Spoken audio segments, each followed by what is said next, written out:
Rep. Jackson. Yes, sir. I know you got a lot of strong thoughts about college athletics these days. Yes, sir. Unpack it for me for a bit.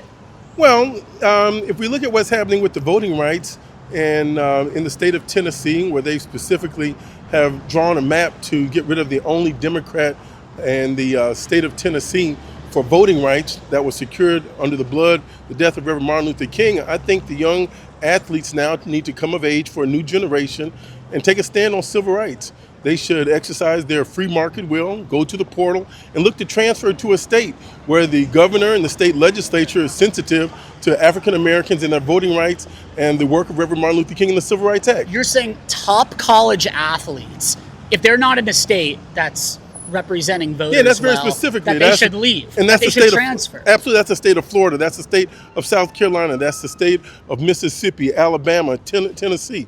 If the state legislature is going to go in and take African Americans' voting rights and their representation away, they need to hit to the portal and use freedom of choice. And another generation needs to stand up in the fight for civil rights. So you're saying if there's like a top point guard at the University of Tennessee, he should go to UCLA? Absolutely. Wide receiver, quarterback. We fill up the stadiums. Now we need to fill up the voting booths, and we need to transfer our allegiance to a state that will honor these great athletes. Well, why is it on them? Like, why are you putting the pressure on players? You know, they're just college kids who are there to like make some money, you know, go to a big school, try to make it to the pros. It's like, why is this their responsibility? Well, they are 18, they are of age, they are grown men, they are adults. They get charged with everything that they would as an adult.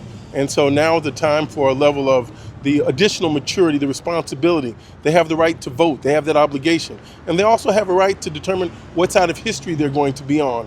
Did you secure the rights of your parents and great-grandparents? Are you making life better for all people? And they have to assume that responsibility. So your thought is basically, if, say, all the basketball players at University of Tennessee, if they leave to USC or UCLA, then the coach will be like, hey, we got to stop this. Oh, the coach, the governor, and everyone else will have an emergency meeting and would serve them right. Well, look at the history of when you've had Mel Farr, when he came down from UCLA and they played against Coach Bear Bryant in Alabama. It's happened before. So if they're going to go back into the old Jim Crow and repeating history of taking voting rights, let's do the reverse and like tell those athletes just to leave the state and take a principled stand.